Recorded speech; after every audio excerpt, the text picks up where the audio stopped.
तो उनको मुगलों की संज्ञा देता हूँ। तिलक तराजू और तलवार इनको मारो जूते चार। कांग्रेस का वर्कर भी हरियाणा में आम आदमी पार्टी में जाना शुरू हो जाएगा। दिखावा ज्यादा है, धरातल पर इतना सोता है नहीं। लक्ष्मी नारायण जी, आप भाजपा के किन किन पदों पर रहे हो? मैं जिला उपाध्यक्ष, प्रदेश सहकारिता प्रकोष्ठ का उपाध्यक्ष। ओम प्रकाश मान जी हमारे अध्यक्ष हुआ करते, वो स्वर्गवासी हो गए। और प्रोफेसर गणेशी लाल जी जब प्रदेश अध्यक्ष थे, उनकी कार्यकाल में बेरी स्वराजगंज में मैंने ज्वाइन किया। लक्ष्मी नारायण जी काफी वरिष्ठ पदों पर रहे हो आप, जिस प्रकार डायरेक्टर रहे हो कोऑपरेटिव बैंक के। तो कोऑपरेटिव बैंक की बात करें हम, कोऑपरेटिव बैंक के डायरेक्ट होते हुए आपने किन क्या क्या काम करवाए बैंक के लिए? देखिए, बैंक में दो कमेटियां होती है, एक एडमिनिस्ट्रेटिव कमेटी, एक बिजनेस कमेटी। मैं बिजनेस कमेटी का मेंबर था। तो जब चौधरी भजनलाल जी सीएम होते थे, कोऑपरेटिव में कोऑपरेटिव की बसें टाटा 407 मतलब एक लोन देने का प्रावधान उस वक्त हुआ था। हमने लगभग, मैं अपने वार्ड के बताता हूँ, मैंने 10-15 तो टाटा 407 के 3 बसों के लोन अपने वार्ड के लोगों को दिलवाए थे। ठीक है। और हमारा बैंक जब हमने वहाँ डायरेक्टर बन के गए तो ये लगभग 1 करोड़ के लॉस में था। 1 करोड़ से ज्यादा ही था। और इसकी पोजीशन हरियाणा में 6ठे नंबर की थी। हमारे 5 साल के कार्यकाल में हमने पूरे रेस्ट हाउस के सारे सामान फर्नीचर नया करवा के, पूरी ब्रांचों में गोदरेज का फर्नीचर लगवा के, पहले धोती बांध का तो वो बंद कराया। बिजनेस इनको स्टाफ के लिए कंजम्पशन लोन, हाउस लोन, ये पूरा देने का काम किया पूरे स्टाफ के लिए। हेड ऑफिस की पूरे की मतलब हेड ऑफिस की कल एमडी की कोठी, जो रेस्ट हाउस की, सारे का कलर पेंटिंग सब टोटल कराया। और जब कोऑपरेटिव डे पर भजनलाल जी ने मेरी society Ghatoli cash and credit society Haryana में फर्स्ट आई थी, मुझे भजनलाल जी ने एक शील्ड दी थी और एक प्रशस्ति पत्र। लक्ष्मी नारायण जी, एक कोऑपरेटिव बैंक पे कहीं ना कहीं एलिगेशन भी लगे थे कि इस बैंक के अंदर एक बहुत बड़ा घोटाला हुआ है, तो उसका क्या हुआ? देखो जी, वो अब तो हम इस पद पे है नहीं, लेकिन हम सुनते हैं सरकार के माध्यम से। राव साहब इंद्रजीत जी ने उसका उठाया था कि इतने इतने घोटाला हो रहे हैं। जैसे गुड़गांव में उसका बताया था उन्होंने 250 करोड़ का नगर निगम का, और 100 करोड़ का डॉक्टर बनवारी लाल पे लगा था। अभी वो उसकी इंक्वायरियां चालू है। अभी कोई निर्णय नहीं आया है कि उन्होंने किया या नहीं किया, लेकिन एलिगेशन लगे थे, सत्य है, और जांच भी उसकी जारी है। लक्ष्मी नारायण जी, आप भाजपा के भी वरिष्ठ पदों पर रहे हो, तो किन किन पदों पर भाजपा के रहे हो आप? मैं जिला झज्जर का जिला उपाध्यक्ष रहा हूँ, सहकारिता प्रकोष्ठ का प्रदेश उपाध्यक्ष रहा हूँ। तो प्रदेश उपाध्यक्ष के होने के नाते आपको चुनाव के दौरान क्या जिम्मेदारियां मिली थी? मुझे कोई जिम्मेदारी नहीं मिली, मैं भार मुक्त हूँ। हरियाणा के अंदर भाजपा की आने का मुख्य कारण क्या है लक्ष्मी नारायण जी?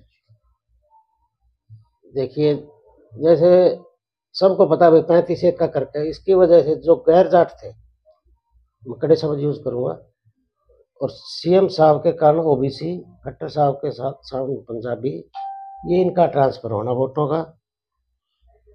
और कांग्रेस की ये गलती रही कि हुड्डा राज, उन्होंने कभी ये नहीं कहा कांग्रेस की सरकार है। इससे भी लोगों में नेगेटिविटी गई। तो लक्ष्मी नारायण जी, जिस प्रकार की जो नीतियां बनाई हैं, सबसे पहले ये बताइए कि हरियाणा के अंदर अब तक के जितने भी कार्यकाल रहे हैं मुख्यमंत्री जी के, सबसे अच्छा मुख्यमंत्री आपके नजरिए से कौन है? चाहे कांग्रेस का हो, चाहे भाजपा का हो, या चाहे बंसीलाल। क्या कारण है बंसीलाल अच्छा होने का?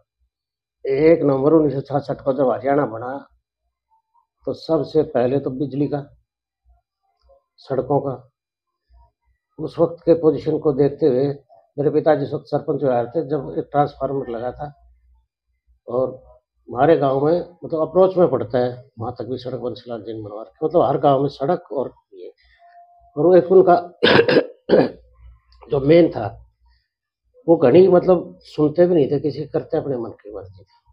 उनका कोई जुंडली भी ऐसी नहीं थी जो न बहका के कुछ काम करवा ले। मैंने एक बार जैसे झज्जर गए थे, या तो धर्मशाला मीटिंग थी, तो हमारे यहाँ गांव पड़ता है पटौदा, जिसमें राजपूत और अहिर बाहुल्य है।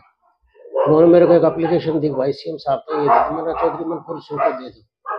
बोले दे रखी हो, कहता है मैंने दो।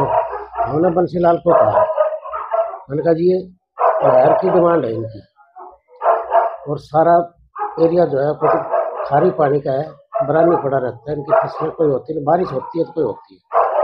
तो बंसीलाल जी ने कहा मैं यही काम करता, मैं प्लॉट घेरने की कोशिश नहीं करता, ना मैं देखता प्लॉट कौन सी जमीन बेचनी कौन सी खरीदनी है। 1 महीने बाद उद्घाटन हो जाता है, 1 महीने बाद उद्घाटन नहीं हुआ, आज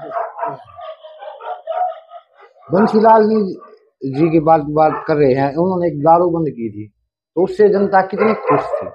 जो जिस प्रकार दारू पर बैन लगाया, अभी तक किसी भी सरकार ने, हमने तो देखा नहीं है कि किसी सरकार ने, किसी मुख्यमंत्री ने दारू पर पूरी तरह बैन लगाया हो।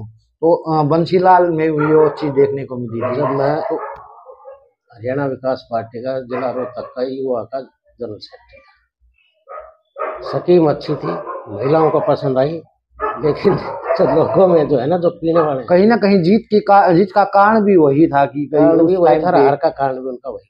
अच्छा। और जैसे नीतीश है, उसकी भी सेम पोजीशन हो रही जो बंसीलाल जी की थी, जो नीतीश कुमार की पोजीशन है वो बंसीलाल जी की थी। हमने भजनलाल जी को भी देखा, काम करने का तरीका उनका देखा, चौटाला साहब को भी देखा, भूपेंद्र हुड्डा को भी देखा, बंसीलाल को भी देखा था, और अब खट्टर पर सैनी साहब को भी देख रहे हैं। अब ये भविष्य के गर्भ में है कि बीजेपी आगे क्या करेगी, क्या इनकी प्लानिंग है। और बोलो, अभी जो वर्तमान जो भाजपा की सरकार की जो नीतियां हैं, पहले तो ये बताइए, जो तीसरी बार सरकार बनने का जो जिस प्रकार मुख्यमंत्री की नीतियां रही, क्या ये कारण रहा या कोई और ऐसा कारण था जिसके कारण ये भाजपा तीसरी बार बनी है?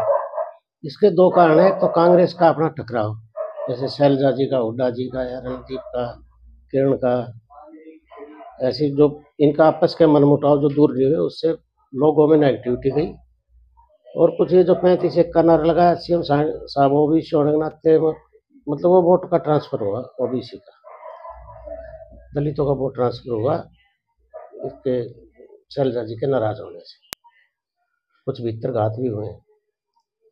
तो भाजपा के वरिष्ठ पदों पर रहे हो, आपने देखा है, तो भाजपा के जो राज्य में जो किसान आंदोलन हुआ था, उसका मुख्य कारण क्या था?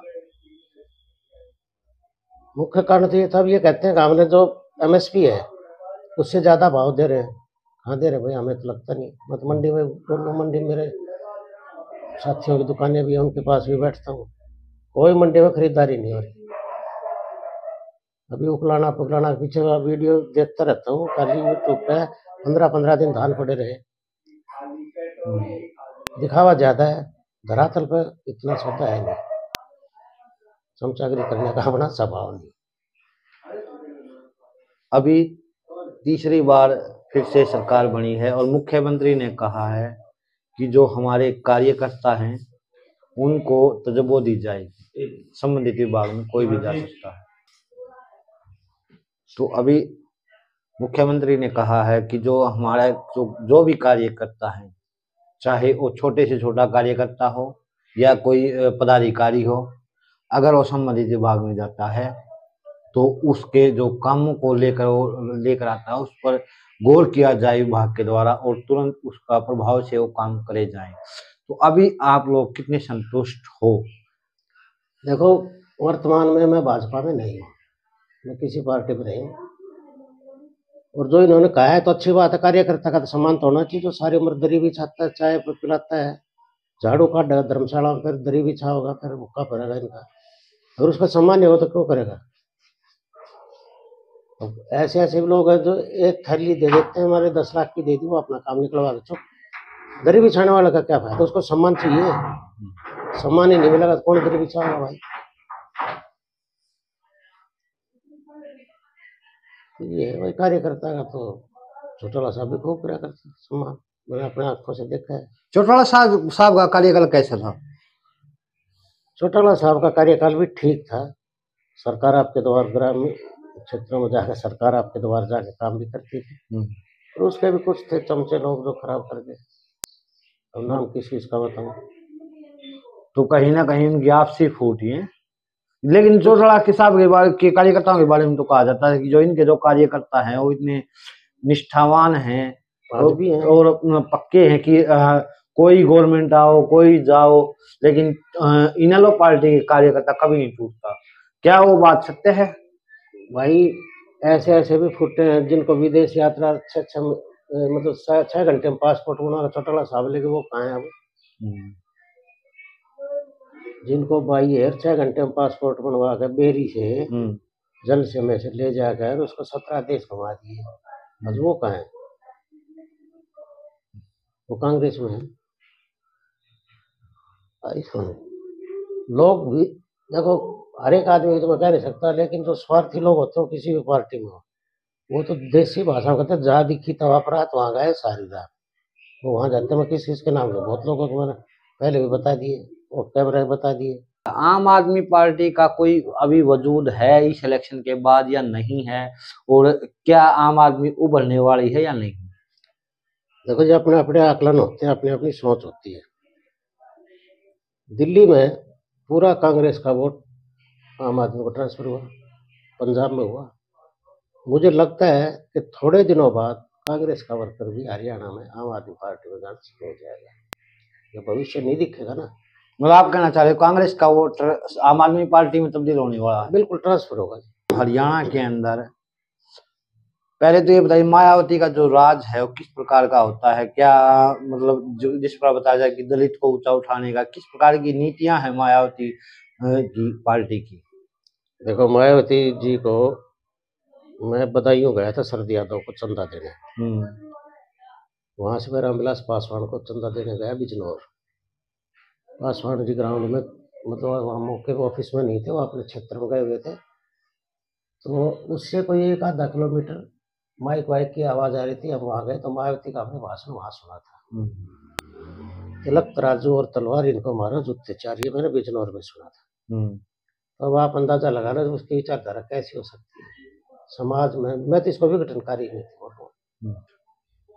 ठीक है, दलितों का तो करती है तो उसका प्रतिनिधित्व करती है तो उनकी तरक्की के, उनके एजुकेशन के रास्ते खोलो। मेरा आपसे कोई विरोध नहीं है तो मैं आपकी बुराई क्यों करूं? और आपसे मैंने कुछ लेना देना नहीं तो क्यों करूं? और लेना देना और वो काम ना हो तो फिर क्यों करूं? फिर तुम अपने स्वार्थ के लिए कर रहे हो। मैंने देखा है उसको। मेरे एक साथी था मनोज भारद्वाज, मैं गुड़गांव रहता था, उसने फोन किया जबरदस्ती, बोले मैं चुनाव लड़ूंगा। मैंने कहा तेरी जमीन बिकी 12-13 करोड़ की, अपनी ले ला रहे। उसने वो लिया है मायावती से। उसने कहा, उसने मेरे ख्याल 1.5-2 करोड़ रुपए तो पहले उसके प्रचार में, उसको बुलाने में, जल से जुलूस में, खाना देसी का बनवा कर उसका लगा दिया, फिर उसकी टिकट काट दी। वो फिर ले गया, हमें गए हम गाजियाबाद नोएडा, तो उस पर 20 तो डांट लगाई। वो बोला जी मेरा तो कैरियर चौपट होगा, मेरे 2 करोड़ रुपए लग गए। बोला तेरी पहचान बन गई, मेरे को क्या फायदा? फिर मैं, उसने कुछ अंदर जाके करके आया, फिर टिकट दे दी। तो भाई इस तरह की नीति अपने को तो पसंद है नहीं। क्या राजनीति में वर्तमान में जो किसी प्रकार का सुधार की जरूरत है, आप अपने सुझाव दीजिए इसके बाद। देखो जी, सुधार की तो जरूरत है ही है। अब मैं तो ये जैसे क्षेत्रवाद की बात कह लो या 35-1 की, मैं तीसरी से नाराज हूँ। ऐसा होना नहीं चाहिए। जिसका मन करे वो वहाँ डालो। अब मेरा मन कांग्रेस में तो कांग्रेस में डालो, आपका मन बीजेपी में बीजेपी में डालो। जबरदस्ती क्यों, किस चीज़ की? अभी जैसे कह रहे भाई सरपंचों को ग्रांट नहीं मिलेगी, ये क्यों नहीं मिलेगी? क्या सारे सरपंच खिलाफ थे? गांव में एक सरपंच खिलाफ है और तो वोटर तो खिलाफ नहीं है। गांव में तो वोट तो आई है सबकी। तो ये तो सरकार को सोचना चाहिए। राजा जो बनता है उसका प्रजा से किसी से भेदभाव नहीं करना। भेदभाव अगर करते हैं तो मैं तो उनको मुगलों की संज्ञा देता हूँ। वो राजा नहीं है, मुगल है। मुगल है, औरंगजेब जैसे हैं। क्या कमी रहेगी? रूप तो बदला है, तलवारें गई, जबान चलती है, बंदूकें चलती है। तो इतना कीमती समय दिया इसके लिए बहुत बहुत धन्यवाद आपका लक्ष्मी बहुत नारायण बहुत जी। धन्यवाद।